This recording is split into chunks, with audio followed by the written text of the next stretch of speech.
Olá, olá. Meu olá parece tão ruim, né? Mas vamos à nossa meia hora de leitura para poder assistir Naruto. 7. Por uma pedagogia feminista revolucionária. A minha professora favorita no ensino médio era a senhora Annie Mae Moore, uma mulher negra, baixa e corpulenta que tinha dado aulas para minha mãe e minhas tias.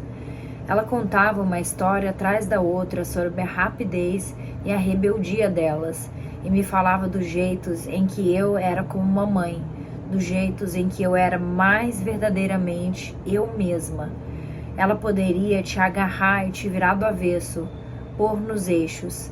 Esses eram os comentários que o pessoal fazia sobre o ensino dela. Assim saberíamos o que iríamos enfrentar quando entrássemos em sua sala de aula.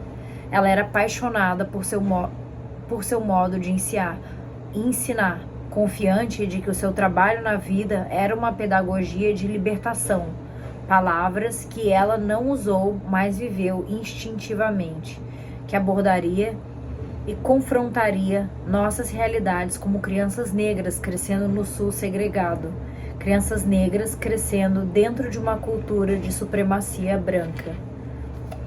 A senhora Moore sabia que, se era para sermos completamente autorrealizados, então o trabalho dela e o trabalho de todos os nossos professores progressistas não era só nos ensinar o conhecimento dos livros, mas nos ensinar uma visão do mundo contestadora, diferente daquela de nossos exploradores e opressores, uma visão do mundo que nos permitisse ver a nós mesmos não através das lentes do racismo ou de estereótipos racistas, mas que nos permitisse focar de forma clara e nítida, olhar para nós mesmos e para o mundo ao redor, crítica e analiticamente, ver a nós mesmos primeiro e, acima de tudo, nos esforçando pela completude, pela união de coração, mente, corpo e espírito.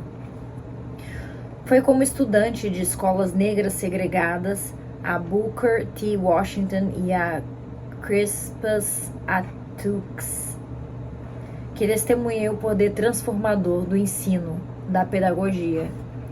Eu não sei se por aí estão lendo com convicção coisas erradas, como eu posso estar fazendo, mas é melhor ler com convicção do que ler sem convicção e errado de toda forma, né? Especialmente daqueles professores que abordavam seu trabalho como se fosse de fato uma pedagogia, uma ciência de estudo, exigindo diversas estratégias, abordagens, explorações, experimentações e riscos que demonstravam o valor, o poder político do ensino. O trabalho deles era verdadeiramente educar para uma consciência crítica. Nessas escolas segregadas, os professores eram quase todos mulheres negras. Muitas tinham escolhido ensinar no momento histórico em que os costumes exigiam delas que continuassem solteiras e sem filhos, sem vida erótica ou sexual aparentes. Entre elas havia professoras excepcionais que dedicavam ao trabalho uma paixão, uma devoção, que até parecia um verdadeiro chamado, uma verdadeira vocação. Elas eram as professoras que concebiam visões do mundo contestadoras, que ensinavam a nós, jovens mulheres negras, que devíamos exaltar e glorificar o poder e a beleza de nosso intelecto. Elas nos ofereciam um legado de pedagogia libertadora que demandava resistência ativa e rebelião contra o machismo e o racismo.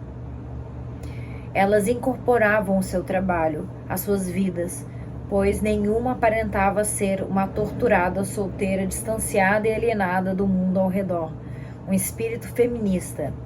Eram participantes ativas na comunidade negra, moldando nossos futuros, mapeando os nossos terrenos intelectuais, compartilhando fervor e visão revolucionária. Eu escrevo essas palavras, este ensaio, para expressar a honra e o respeito que tenho por elas, porque elas têm sido minhas guardiãs pedagógicas. O trabalho delas teve um profundo impacto na minha consciência, no meu desenvolvimento como professora. Durante meus anos na pós-graduação, Eu esperava por aquela fase dos estudos, quando abordaríamos o significado e a importância da pedagogia, quando aprenderíamos sobre ensino, sobre ensinar. Este momento nunca chegou. Por anos, para me guiar, eu me apoiava naqueles primeiros modelos de ensino de excelência. Mais especificamente, compreendi a partir das professoras daquelas escolas segregadas que o trabalho de qualquer professor comprometido com a autorrealização total dos estudantes é necessária e fundamentalmente radical, que ideias não são neutras, que ensinar de forma a libertar, expandir a consciência, despertar, é desafiar a dominação em sua própria essência. É para isso que Paulo Freire chama de educação como prática da liberdade. É isso que Paulo Freire chama de educação como prática da liberdade. Na introdução da edição em inglês de Pedagogia do Oprimido de Freire, Richard Shaw escreve: a educação funciona tanto como um instrumento utilizado para facilitar a integração das gerações mais jovens à lógica do sistema presente e da conformidade a isso, quanto se torna a prática da liberdade. O meio pelo qual homens e mulheres lidam crítica e criativamente com a realidade e descobrem como participar da transformação de seu mundo. O movimento feminista libertador pretende transformar a sociedade erradicando o patriarcado, acabando com o machismo e a opressão sexista, desafiando as políticas de opressão em todas as frentes.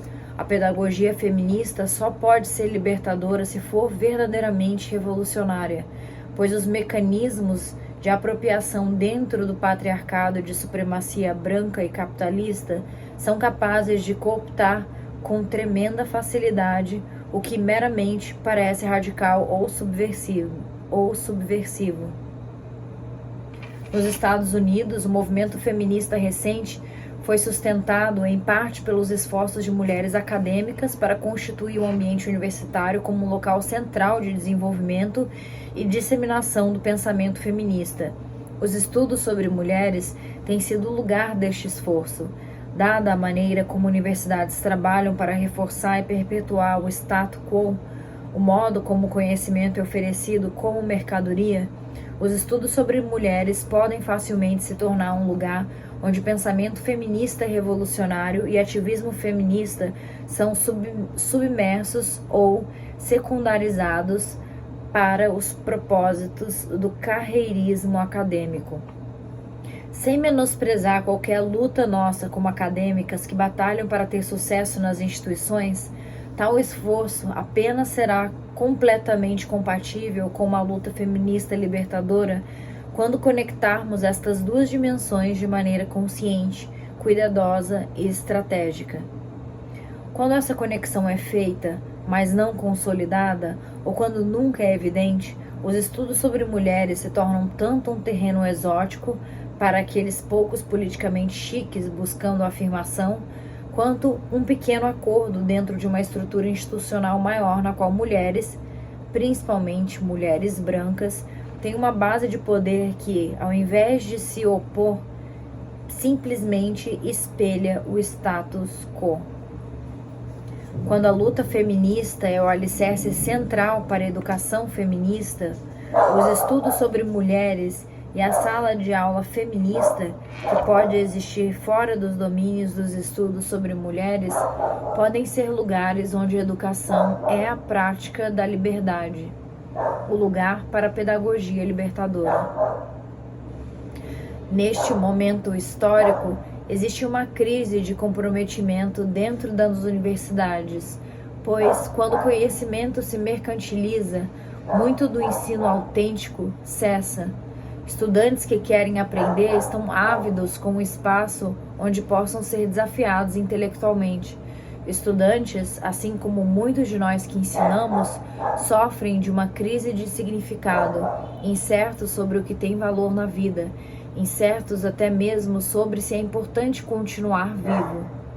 Eles esperam por um contexto em que as suas necessidades de subjetividade possam ser integradas ao estudo, em que o principal foco é um espectro mais amplo de ideias e modos de questionamento, resumindo, um contexto dialético em que haja um sério e perigoso intercâmbio crítico.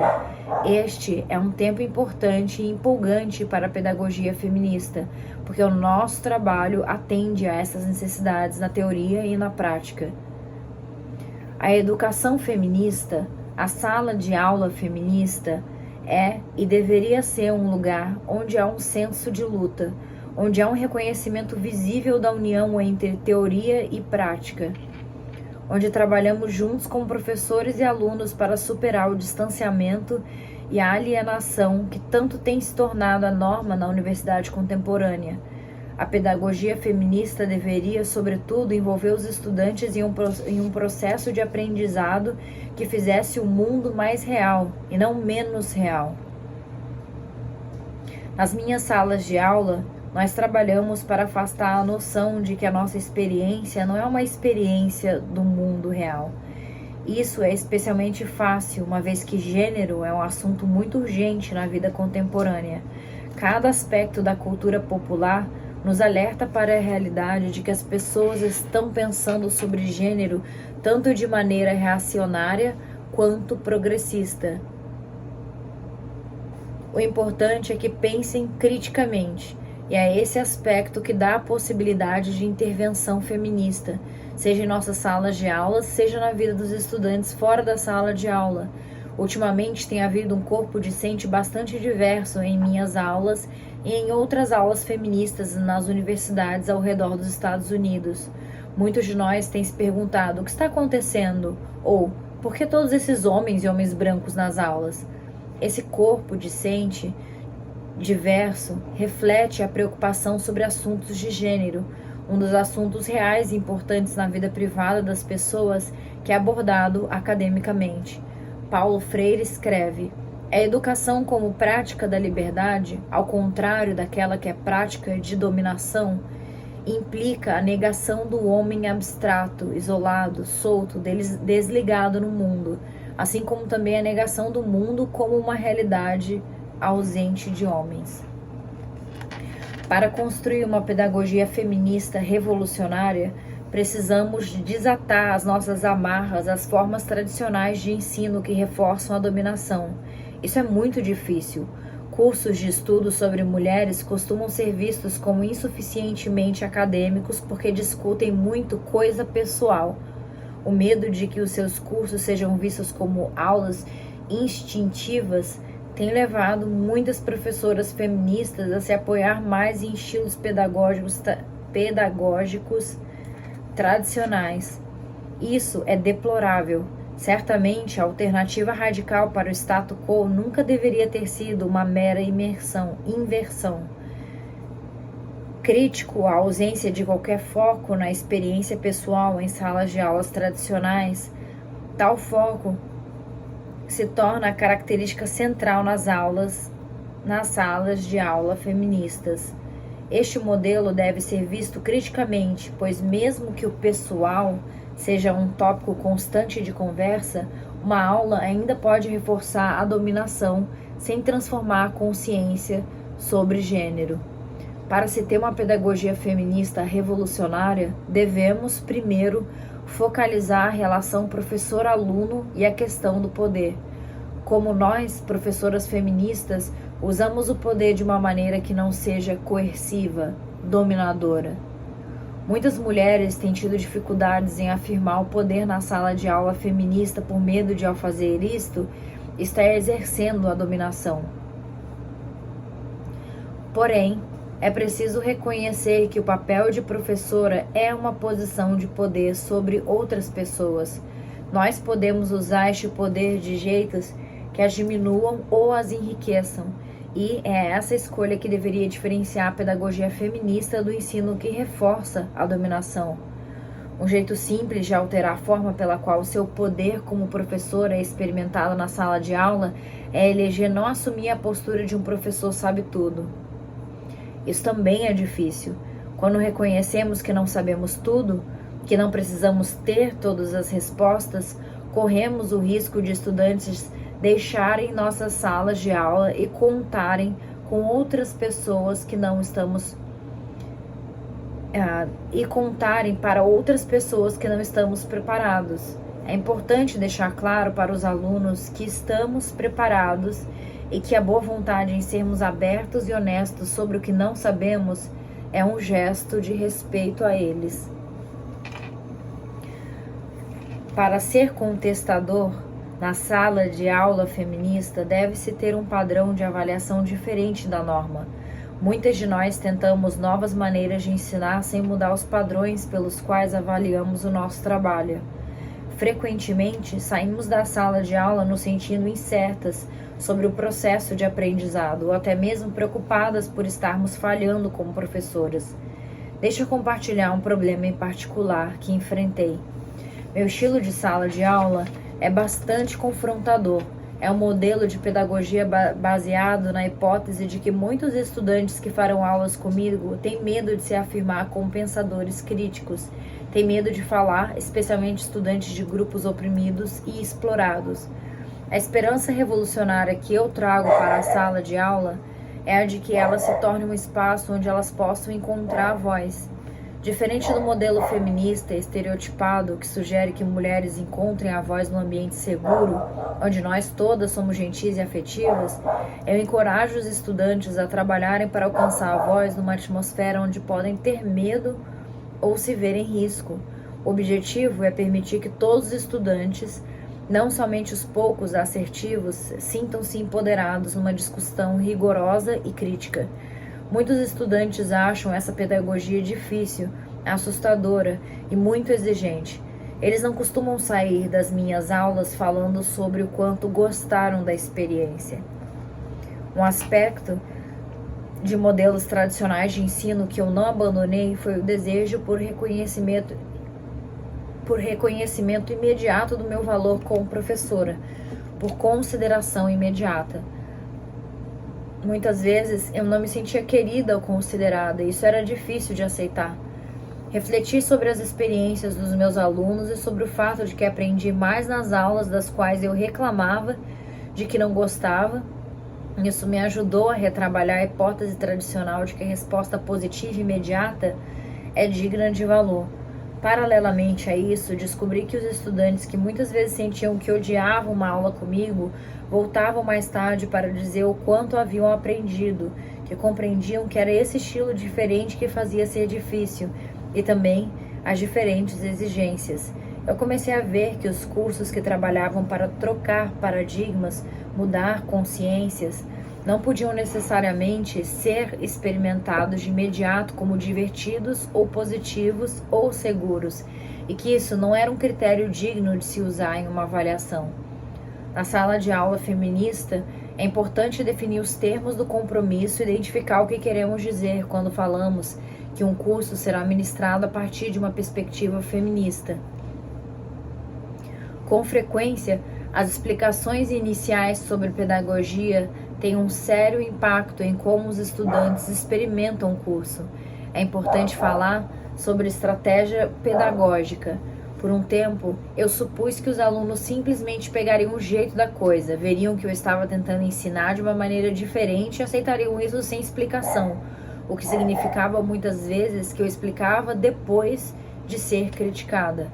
É importante para professoras feministas explicar não só o que se distinguirá na experiência da sala de aula, mas reconhecer abertamente que os alunos devem considerar se desejam estar em tal espaço de aprendizado. No nível básico, muitas vezes os alunos ficam desgostosos com o fato de eu fazer chamada, mas vejo a experiência da sala de aula como uma experiência de aprendizado única. Perder aula é realmente perder um aspecto significativo do processo. Afeta as notas se os alunos frequentam as aulas ou não, e isso incomoda aqueles que não estão acostumados a levar a presença a sério. Outro assunto importante para mim é que cada aluno participe da discussão em sala de aula, que cada aluno tenha uma voz.